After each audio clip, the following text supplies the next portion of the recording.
Welcome to the 36th episode of Generation Gap Book Reviews. I'm Christy the mom, And I'm Lena the daughter. who almost forgot to talk apparently. I did. In this episode, we are going to be reviewing The Ballad of Songbirds and Snakes by Suzanne Collins, which is the first prequel to the Hunger Games trilogy. Yes. There's no need for a story because obviously we read the Hunger Games and then this came out, so we read this.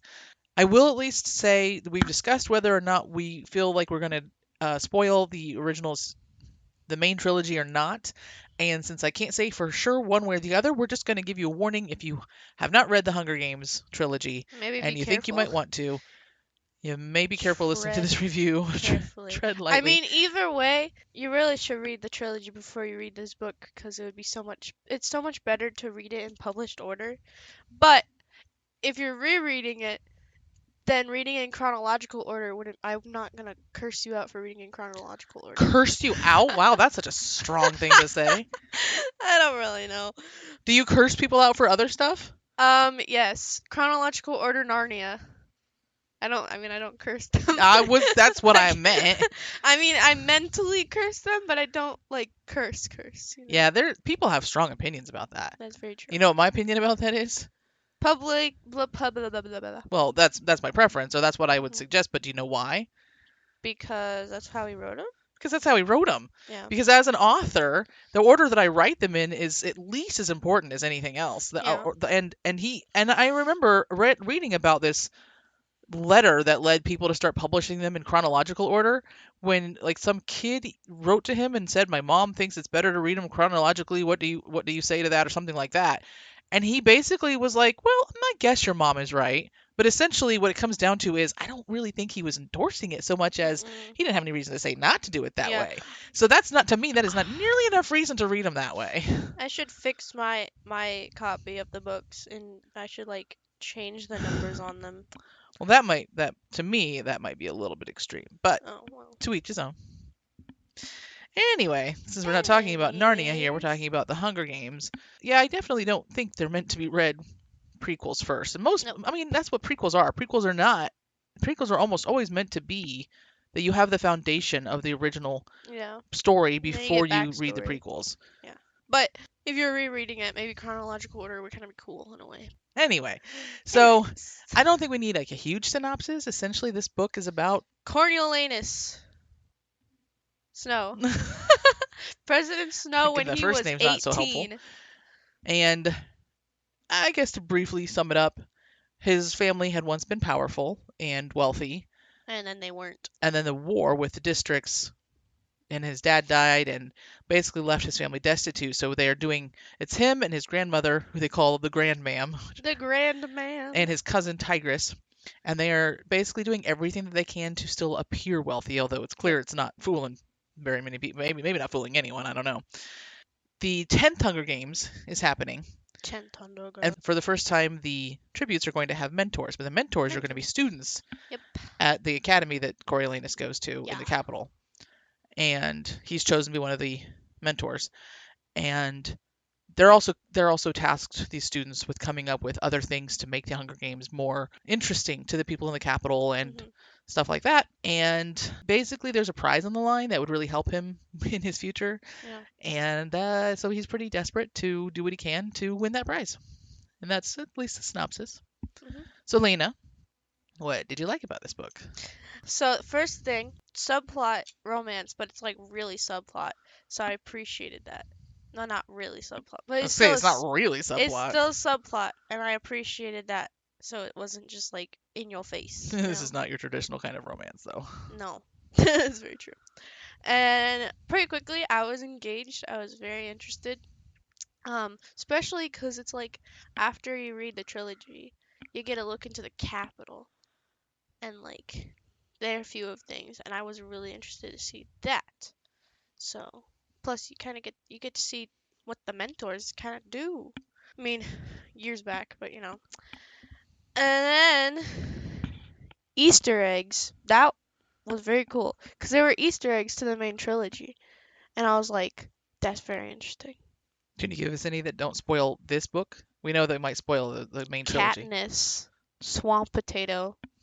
The mention of the Katniss plant. Yeah, It was like in it for which a is what bit. she's named after. Which yeah, swamp potatoes. Well, Katniss certainly sounds nicer than swamp potato. Yeah. It's like the difference between manatee and sea cow. That's what I have. Okay.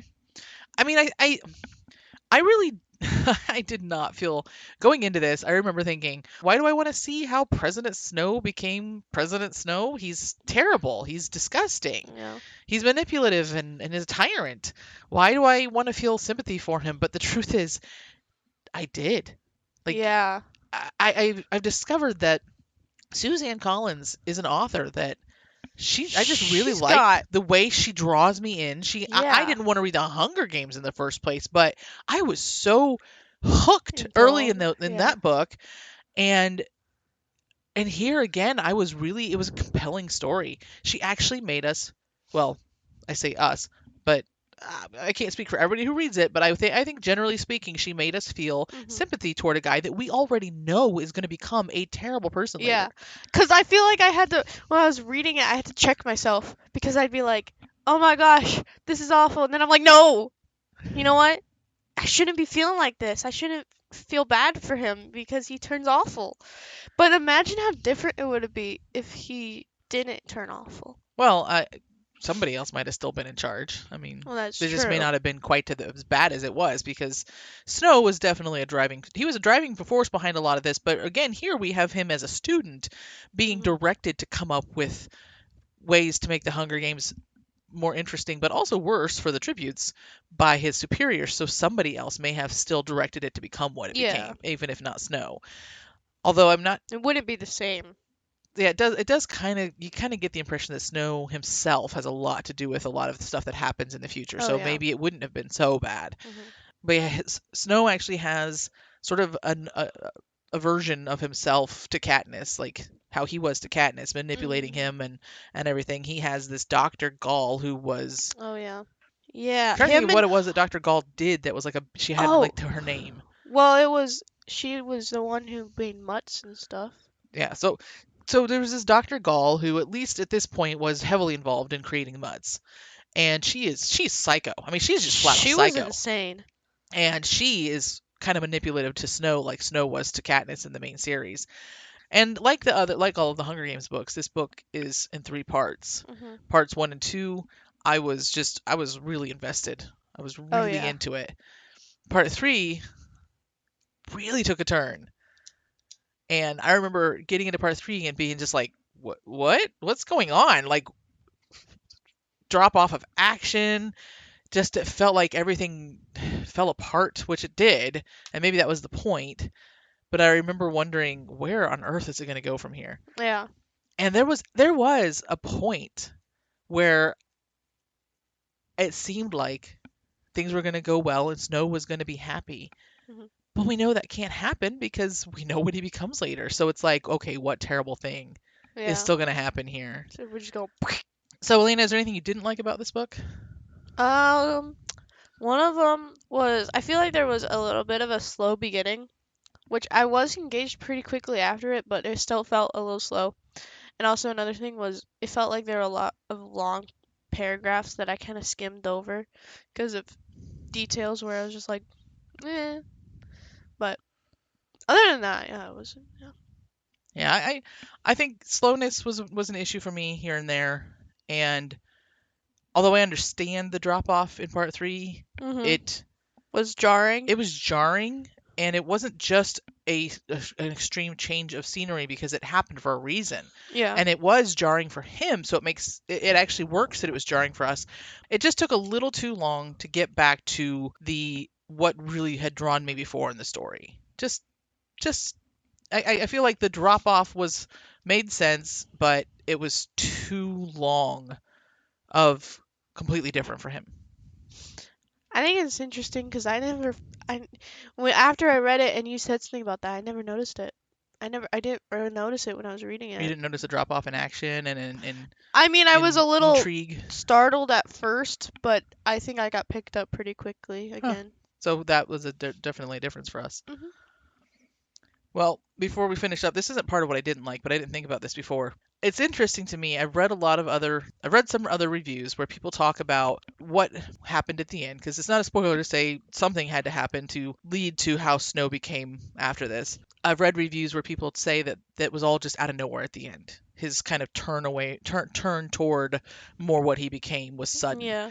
I think those people weren't really paying attention, Yeah. because even when things were going well for him, even when he was still seeming, a sympathetic character, if Mhm. you're paying attention, It was. he's making very selfish decisions Yeah. a lot of the time. Even when he looks to others like he's not, he is selfish, and Yeah. he is not nice and not kind, except for to a few select people. And even one of those people, he actually still sort of screws over in the end. Yeah. One thing different about this was it's third person instead of Yeah, first person. because All the the other books are hunger's first yeah. person, which the reason why what I think why she did it was really cool to me. Basically, I can't really say it because it's a spoiler, but the reason why I think she did third person was I really liked it, so that It's was really cool. it's a symbolic Mhm. thing that you noticed that I didn't even notice. Oh yeah, I But I noticed don't it. I think was it like, was an accident. I mean, it couldn't have been an ooh, accident. no. So you think that's the reason she did it all third person? Mhm. I think so. Was Sunrise on the Reaping third Yes, person? it was Haymitch's Third person? first person. I was asking you. You were Sorry, answering before I even finished my question. I So you realized answered that, incorrectly. which is why there's such a difference between his narration and Katniss's narration. So Lena, what do you rate this book? 4.5. I gave it 4. So I think it's just that third part really does throw me off. And I guess really recommendations is just people who have read the Hunger Games Yeah, and and liked the Hunger I'm Games. like, And yeah, if you liked the Hunger Games quite a bit, even if you're like me and don't know why you would care to read about the villain's backstory, it's you still still might give it a really try. good because I think it's a really good foundation or backstory because it's a good look into what happened. And if you're thinking about reading Sunrise on the Reaping, Do it. which we will review at some point in the future, Yeah, we'll wait a little bit, but yeah. that's not what I was going to say. Read this first, Oh yeah, yeah. Read this first. because Absolutely read this first. there's definitely important information here Mhm. that will add richness to Sunrise on the Reaping. Yeah. So there you go. If you read the prequels, unless you had just recently read the trilogy, reread the trilogy because it adds a whole new After you element. read the prequels. Yes, after you read the prequels, because it adds a whole new element to the trilogy that you don't understand unless you read the prequels. It's really cool to me. I think Suzanne Collins is, I feel like, a mastermind in some Yeah, like ways. In the I way don't know. she writes things, it's just wow. I would be hard pressed to believe that she had these prequels planned out when she was writing the Hunger Games. But She one had an thing idea.